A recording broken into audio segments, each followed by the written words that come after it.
श्रेणीबद्ध एलसीआर अनुनादी परिपथ, ठीक है, यानी सीरीज एलसीआर रेजोनेंट सर्किट, ये टॉपिक हम लोग डिस्कस करेंगे, ठीक है।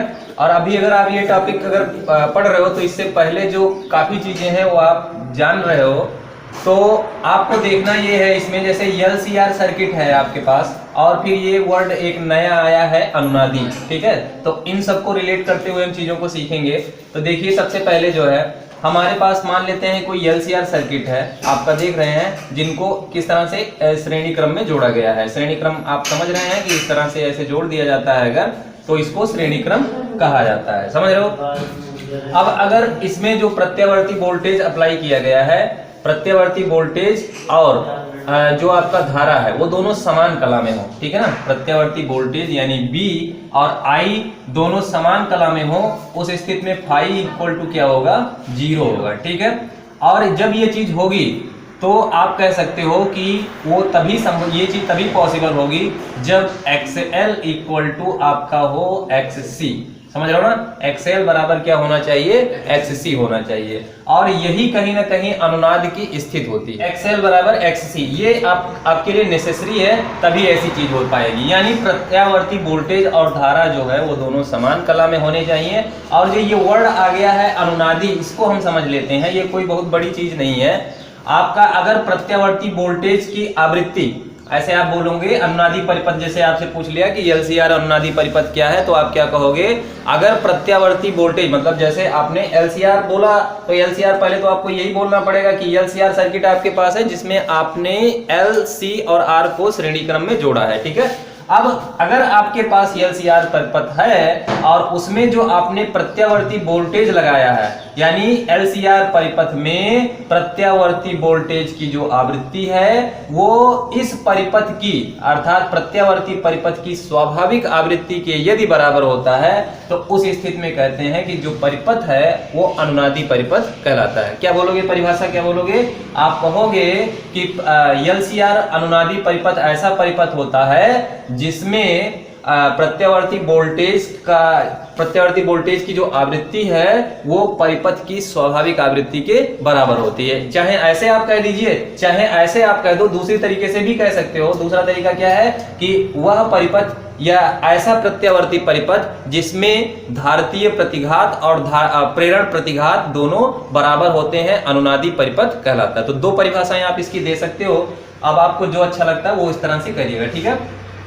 अब अगर हम मान लेते हैं कि एलसीआर हमारा अगर सीरीज कॉम्बिनेशन में इस तरह से जुड़ा हुआ है, तो क्या क्या चीजें हो सकती हैं, तो चीजें जो हो सकती हैं, जैसे आप अगर इसका प्रतिबाधा लिखें, अगर आप इसका प्रतिबाधा लिखें तो आपको पता है, हम लोगों ने लास्ट टाइम में भी डिस्कस किया था, Z इक्वल टू हो जाएगा आपका ये R square plus XL minus XC का होल स्क्वायर। वैसे एक चीज और आपको बता दूं कि XL माइनस XC लिखे हो चाहे XC माइनस XL लिखो, नो प्रॉब्लम है ना। क्यों, क्योंकि दोनों ही स्थितियों में इसका होल स्क्वायर होगा और अगर नेगेटिव जो होने वाला होगा वो आपका ऑलवेज क्या होगा, पॉजिटिव होगा। तो कोई दिक्कत नहीं है, XC माइनस XL भी लिख सकते हो, इस तरह से ये हो जाएगा। अब आप यहीं पर चीजों को थोड़ा सा अगर बदल करके लिखो तो R स्क्वायर ऐसे रहने दो, XL की जगह पे आप लिख सकते हो क्या चीज, ओमेगा एल लिख सकते हो, माइनस ये हो जाएगा 1/ओमेगा c का होल स्क्वायर, कुछ इस तरह से हो जाएगा, ये जेड आपको मिल जाएगा, ठीक है। अब अगर हमने जो कलांतर कहा है वो कलांतर अगर फाई है तो हम ये भी लिख सकते हैं tan फाई इक्वल टू आपका क्या हो जाएगा, यही चीज बटा ये चीज है ना, यानी XL माइनस XC बटा R। इसको और थोड़ा सा चेंज कर सकते हो, ओमेगा एल माइनस 1/ओमेगा c और बटा R लिख सकते हो। ये चीजें बहुत पुरानी है, मतलब हम लोग पहले से ये चीजें जानते हैं, नई कुछ इसमें नहीं है, ठीक है।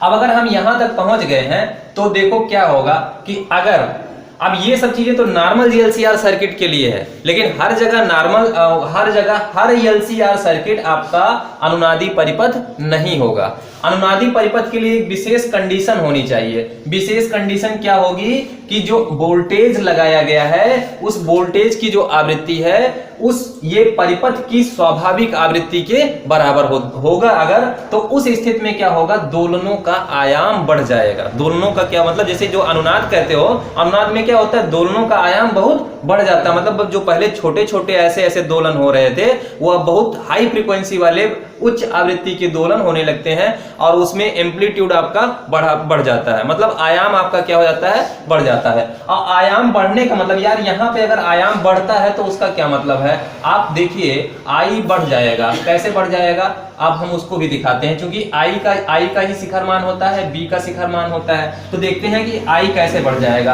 अब देखो अनुनादी परिपथ तो मैंने आपको ये बोल दिया, लेकिन उसके लिए विशेष कंडीशन भी होनी चाहिए। विशेष कंडीशन क्या होनी चाहिए, XL बराबर होना चाहिए XC के, और अगर XL बराबर होगा XC के तो आप इस समीकरण में आ जाओ, इस समीकरण में आ जाओ। देखो अगर XL बराबर होगा XC के मतलब यहीं से आपको इंप्लाई हो रहा है XL minus XC is equal to 0, ठीक है, यानी ये पूरा का पूरा टर्म क्या हो जाएगा 0, और उस स्थिति में Z इक्वल टू आपको खाली खाली मिलेगा रूट R स्क्वायर, और ये आपको मिल जाएगा खाली R। समझ रहे हो ना, तो Z इक्वल टू केवल R हो गया। जो करंट पहले आपको कुछ इस तरह से मिल रही थी, I इक्वल टू जो आपको पहले मिल रहा था इस तरह से, कहा गया ये Z है ना, तो I इक्वल टू मिल रहा था जो B अपान Z, क्योंकि ओम के नियम के अनुसार इसको लिखेंगे I equal to B by Z, जहां Z क्या है, प्रतिबाधा है, बट अब Z आपको केवल मिल रहा है R। पहले क्या था Z, पहले इतना था Z, LCR सर्किट के लिए Z इतना है ना, लेकिन LCR अनुनादी परिपथ के लिए Z आपका क्या हो गया, R के बराबर हो गया, और इस तरह से आप यहाँ पे लिख सकते हो कि ये R ये हो जाएगा। समझ रहे हो।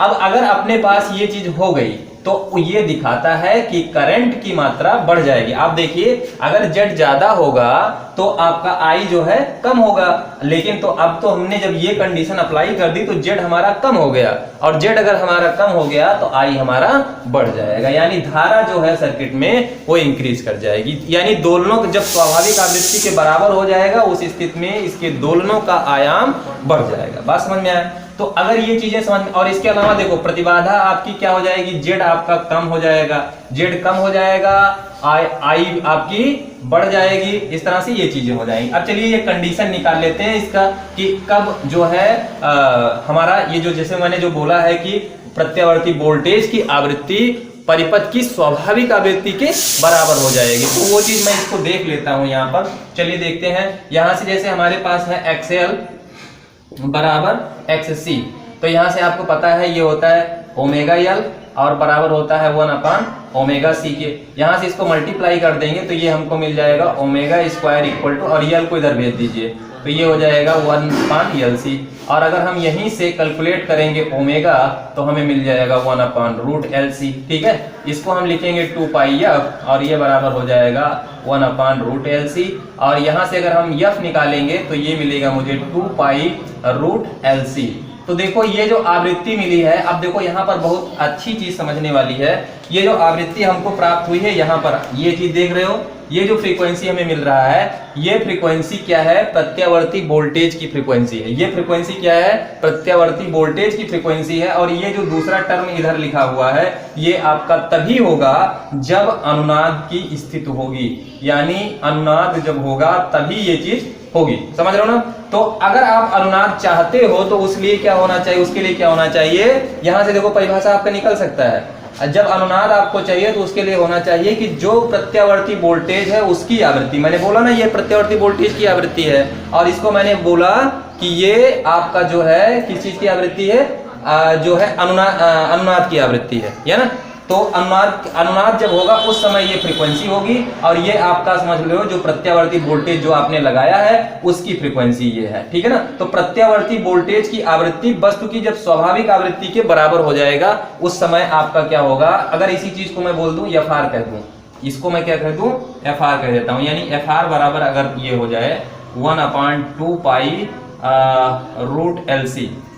यहाँ पर FR क्या है, R का मतलब रेजोनेंट, क्या रेजोनेंट है, तो ये अनुनादी स्थित वाली जो है आपका ये आवृत्ति है। बात समझ में आया। तो जब देखो आपका क्या हो जाएगा FR और बराबर होगा F के, यानी जो प्रत्यावर्ती वोल्टेज की आवृत्ति है वस्तु की या परिपथ की, यहाँ पर हम कहेंगे परिपथ की स्वाभाविक आवृत्ति के बराबर होगी, तो उस समय आपका जो ये परिपथ होगा या इसमें जो आवेश होंगे उनके दोलन होने लगेंगे, और उन दोलनों का आयाम बहुत बढ़ जाएगा। दोलनों का आयाम बढ़ने से जो आपको करंट मिल रही थी वो करंट अब कम नहीं मिलेगी, करंट का मात्रा बहुत ज्यादा हो जाएगा, यानी धारा का शिखर मान जो हमको मिल रहा था वो अब ज्यादा मिलेगा। बात समझ रहे हो ना? तो ये चीजें हैं। अब अगर इसी में अगर हम आपका जो है क्या करें, जैसे करंट और उसमें, चलो इसमें हम जो ये है फ्रीक्वेंसी है, प्रतिबाधा में और इसमें फ्रीक्वेंसी में एक बार हम ग्राफ खींच लेते हैं। और दूसरी चीज है भैया कि हम इसमें ये देखिए, जैसे हमारे पास क्या है, हम अगर ग्राफ ड्रा करेंगे, प्लॉट करेंगे किसमें करंट आई में और जो है एफ में, फ्रीक्वेंसी में, ठीक है। तो जब हमारा एफ आर का मतलब है ये एफ आर मैक्सिमम होगा, तो एफ आर जहां पे हमारा मैक्सिमम होगा तो देखिए ग्राफ कुछ इस तरह से बनेगा, इस तरह से, समझ रहे हो ना। ये जो वैल्यू होगी अब मैक्सिमम वैल्यू, ये आपका होगा एफ आर, और किसी एक पर्टिकुलर पॉइंट के लिए जो है ये चीज जो मैक्सिमम हो जाएगी वो करंट आपका मैक्सिमम हो जाएगा। अगर इम्पीडेंस में यही चीज आप ड्रा करोगे ना तो इसका जस्ट उल्टा हो जाएगा। आप देखिए कुछ इस तरह से हो जाएगा, ये आपका एफ आर है और यहाँ पे ये एफ है और इधर जो है आपको मिलेगा इम्पीडेंस, यानी ये आपका जेड रहेगा और यहाँ पे आपका भी जेड मिनिमम हो जाएगा एक तरह से। ये चीज समझ सकते हो ना। तो ये दिखा रहा है ग्राफ हमको कि जब आपका एफ आर होता है, मतलब अनुनादी स्थित होती है, अनुनाद की स्थित होती है एलसीआर परिपथ में, तो उस समय जो इम्पीडेंस होता है वो मिनिमम होता है और आपका करंट जो होती है मैक्सिमम होती है। करंट आपका क्या होता है, अधिकतम होता है। बस समझ में आया?